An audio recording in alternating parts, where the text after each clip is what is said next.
welcome to another video, and in this video we are going to see a new chapter, your second chapter of class 10, which will be polynomials. And this is a rather shorter chapter than when compared to the other chapters of class 10, and only very few concepts are there to learn in this chapter, and master this chapter is very easy. So let us jump right into it. The first concept which you will be dealing with in this chapter would be finding the zeros of a polynomial. Now all the introduction part of the polynomial we already studied in 9th standard. Let me give just a basic introduction of what is a polynomial. An equation, suppose you've already seen equations like this in your 9th standard. So this is a rather better example of a polynomial or a quadratic equation. Basically what is this equation I have given over here? Well, this is a quadratic equation. Why is this a quadratic equation?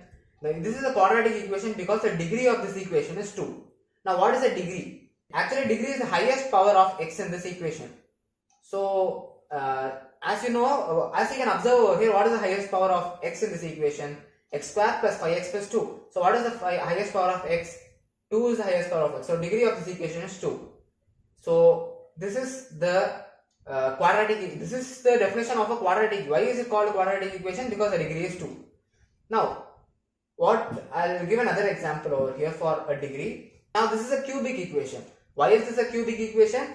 Well, what is the degree of this equation? The degree of the equation, as I have already said, is the highest power of x in the given equation. So what is the highest power of x in this equation? Well, 3 is highest power of x. So what is the degree? Well, 3 is the degree. And what is the equation? It is a cubic equation. So there goes why it is called a cubic or a quadratic equation. Now, the first concept when entering this chapter would be finding the zeros of a polynomial. So basically we'll be dealing with only quadratic, and in rare cases we'll be dealing with cubic equations. So a majority of this chapter will be dealing with only quadratic equations, and you might have already seen how to find the zeros of a quadratic equation in your 9th standard. So let me solve an example and recap all the things which you might have forgotten from your 9th standard. So a basic equation which I will take over here is x square plus 3x plus 2. Now you have to find the zeros of this polynomial or quadratic equation. So how do you find the zeros of this equation? First step, you equate this equation to 0. Now what are the zeros of the equation?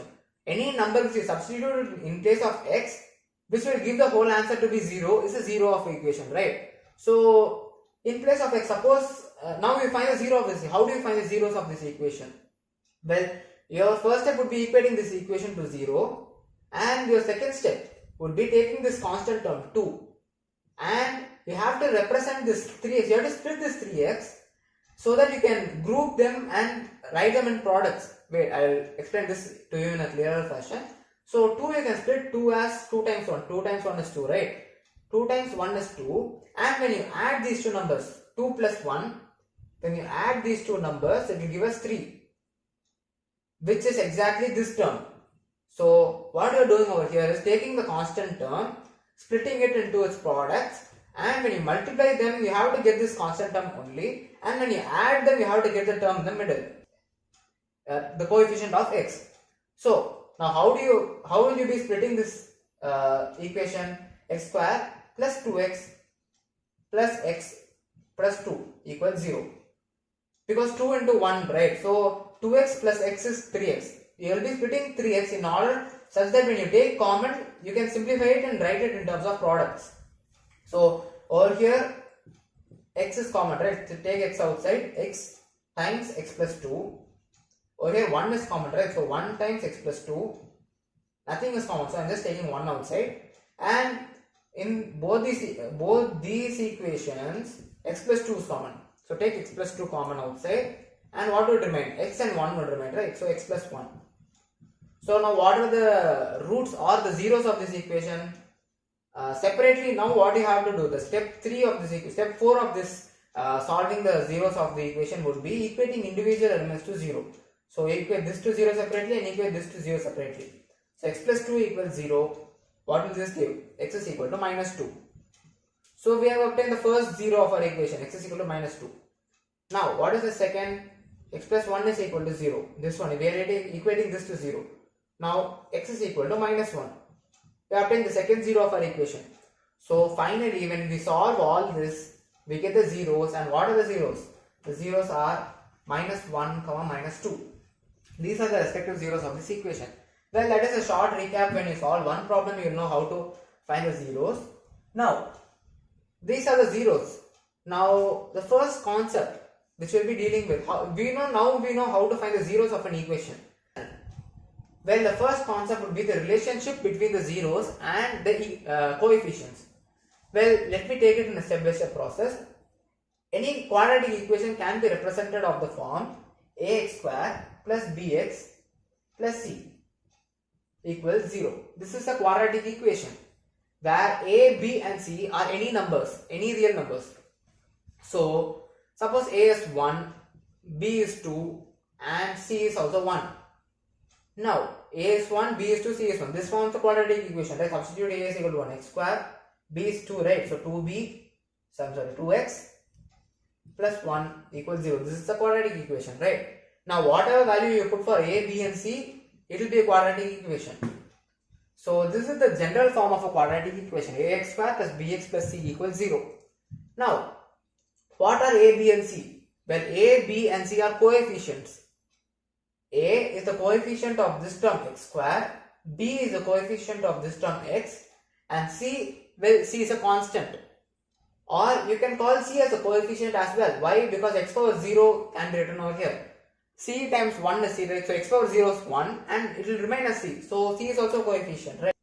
What they are saying over here is, we have to, there is a relationship between these coefficients and zeros which we found out earlier. So let us take the zeros of this equation, of this any random equation to be alpha and beta. Now x is equal to alpha and beta. Now the relationship between the zeros which I have found out, this zero might be alpha and beta of this equation. Alpha and beta are the zeros of this equation, right? Pause. Now let alpha and beta be the zeros of the given equation over here. So the zeros are basically -5 and -2 or 3, -1 or any number, right? So alpha and beta in case of -5 and -2. So let alpha and beta be the zeros of this given equation, random equation ax square plus bx plus c equals 0. Now what they are saying over here is, there is a relationship between the alpha and beta and the coefficients. Now what is the relationship? The relationship between these two and the coefficients is the sum of these zeros, alpha plus beta, will be minus b by a, where b is this term and a is this coefficient. B is the coefficient of x and a is the coefficient of, x square, yeah. And the second relationship is the product of these two roots, alpha and beta, would be c by a. Your c is your constant and your a is the x square, coefficient of x square. So this is the basic relationship which they have specified. They are saying that this relationship is true. The sum of these terms, sum of the zeros is minus b by a, and product of zeros is c by a. Now our job is to prove it. Why is this the same? So let me take an example. I'll write this relationship over here and we'll verify this relationship. So let me take an example over here. One example I'll take is x square plus 7x plus 10 equals 0. This will be my first example. This is an equation where instead of that common equation ax square plus bx plus c, I am writing the specific equation x square plus 7x plus 10 equals 0. So what is a, b and c in this equation? A is 1, b is 7 and c is 10. A is the term over here, 1x square, b is over here and c is over here. So respectively write the values of a, b and c. Now what are they saying over here? Alpha and beta. So in order to find alpha and beta, we have to solve this equation and find the zeros, right? So how do you find the zeros of this equation? Well, first take this 10 and check if there are any coefficient. Well, the coefficient is 1, so you need not multiply it. So 10, how can you split 10? 10 ones are 10, 5 twos are 10. Now, which one do you choose? 10 ones are 10 or 5 twos are 10? For splitting the 7x. Well, the way you choose is, if you multiply these two, you should get 10, and if you add these two, 5 and 2, you should get 7. Well, when you are adding these two, 5 and 2 only, you are getting 7, right? When you add 10 plus 1, you are not getting 7. So choose this combination. So you can split 7x as 5x and 2x. So x square plus 2x plus 5x plus 10 equals 0. Now take x common over here, x times x plus 2, and you can take 5 common over here, 5 times x plus 2. Now you can take x plus 2 common in these two equations. So take this x plus 2 outside, and when you take x plus 2 common, what will remain? This x will remain and this 5 will remain. So x plus 5 is what remains, equals 0. Now how do you find zeros? You have to equate these respective equations to 0. So x plus 2 equals 0 and x plus 5 equals 0. Now when x plus 2 equals 0, transpose this to the other side, x is equal to minus 2, and x plus 5 equal to 0, transpose 5 to the other side equals x is equal to minus 5. So the corresponding zeros of the above equation x square plus 7x plus 10 equals 0 is minus 2 comma minus 5. So until this we already know how to do. So we already know how to find the zeros of the given equation, x is equal to minus 2 comma minus 5.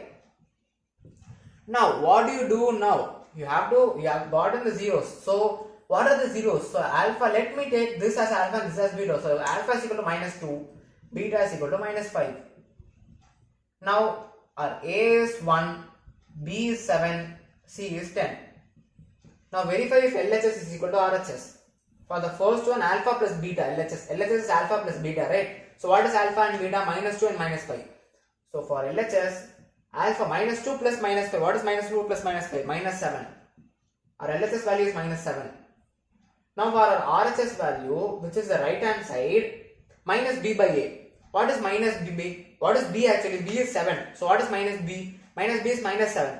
So minus 7 by what is A? A is 1. So minus 7 by 1. What is minus 7 by 1? It is minus 7 only, right? So minus 7. So both LHS and RHS are equal. Therefore, this is a valid equation. Now let us take another equation, this one. So what is LHS over here? Alpha times beta. What is alpha, product of alpha and beta over here? Alpha is minus 2, beta is minus 5. So minus 2 into minus 5 is plus 10, because minus to minus is plus and 5 times 2 is 10. So LHS is 10. And what is RHS? Our RHS is C by A. So what is C? C is 10, A is 1. So C by A is 10 by 1, which is 10. So in this case also they are equal. So LHS is equal to RHS. So this is also a valid equation, right? So what I am trying to say is these two given equations are true and valid. So what is the relationship? So the relationship between the roots of an equation and the coefficients of the equation are alpha plus beta equals minus B by A and alpha beta equals C by A. Well, this is the relationship between the roots of the equation and the respective coefficients of the equation. Now, what can you do with this? Like you'll be asked some basic problems to find out whether this equation holds or whether this equation is true, or verifies this equation is correct or not. So that is that might be one problem which they are asking, to find out whether this equation, the relationship between the roots and the coefficients are true or not, or some questions like that. Now let me take one such example from your textbook and solve. So let me take one example like this. So our given equation is x square minus 3 equals 0, and we have to verify the relationship between zeros and the coefficients. Now we have to verify if the relationship between the zeros and the coefficients is true. What do we do over here? The given equation to us is x square minus 3 equals 0. Now when we start solving this is in the form of a square minus b square.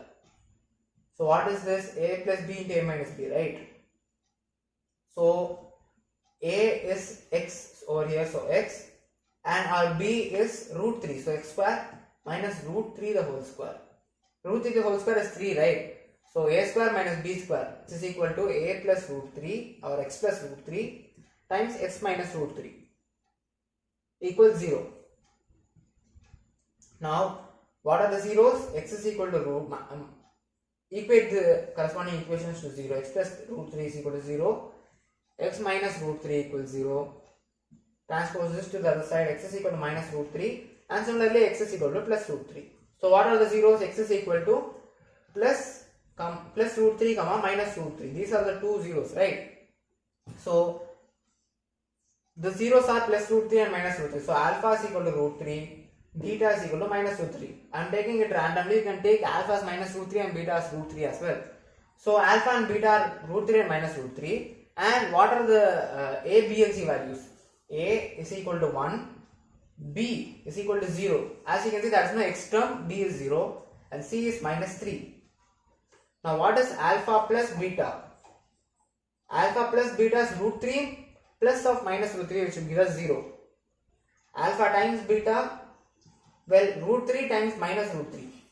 Root 3 times minus root 3. Root 3 into root 3 will give us 3. Minus is also minus 3. So alpha times beta is minus 3. Now, what was the relationship that we studied before? Alpha plus beta is equal to minus b by a. Alpha beta is equal to c by a. So what is minus b by a? So minus b is 0, minus 0 is 0, so 0 by a is 1. So 0 by 1 is 0, right? So this is equal to alpha b. Alpha plus beta is equal to minus b by a. Because this is also 0, right? And what is c by a? Well, c by a is minus 3 by a, which is 1. So minus 3 by 1 is minus 3. So this is also true, right? So alpha beta is equal to c by a. So hence the equation is verified and it is true, right? So that concludes this problem. And now another type of problems which you will be facing of this concept would be, you will be given with the roots and you will be asked to find what is the equation. Suppose you have been given with minus 2 and minus 5 as a root. Suppose x is equal to minus 2 and minus 5. Now you have to find what was the original equation. Well, how would you find it? Well, the concept for this one is, if you know the alpha and beta values, where the alpha is one root and beta is another root, if you know alpha and beta values, then the general form of an equation is x square minus of alpha plus beta times x plus alpha beta equals 0. This is the basic equation where x square minus sum of roots times x plus product of roots equals 0. So using this equation, let us try to solve this question. We have to find what was the original equation. So what is alpha? What is our alpha and beta? Alpha is, suppose I will take alpha as minus 2 and beta as 5, minus 5. So when you substitute it in this equation, x square minus of what is alpha and what is beta? Minus 2 and minus 5. So what is minus 2 plus minus 5? It is minus 7. Minus 7 of x plus what is alpha beta? What is minus 2 times minus 5? Minus 2 times minus 5 is plus 10. Plus 10 equals 0. Now minus of minus 7 is plus 7. So x square plus 7x plus 10 equals 0 is the final equation. This is our final equation, where when we solve this, we will get this again. Interchangeable, right? So using the roots you can find the equation, and using the equation you can find the roots or the zeros. So you have to remember this to solve this problem. Using the sum of roots and the product of roots, you can easily find the original equation using when the zeros are given. So when you have zeros as alpha and beta, when you take the sum of the given zeros and the product of the given zeros and substitute it in these places, then you will get the original equation. So that ends today's video, and in the next video we will be discussing more concepts of polynomials, and there is two more concepts, which at max two more concepts are there to be dealt with.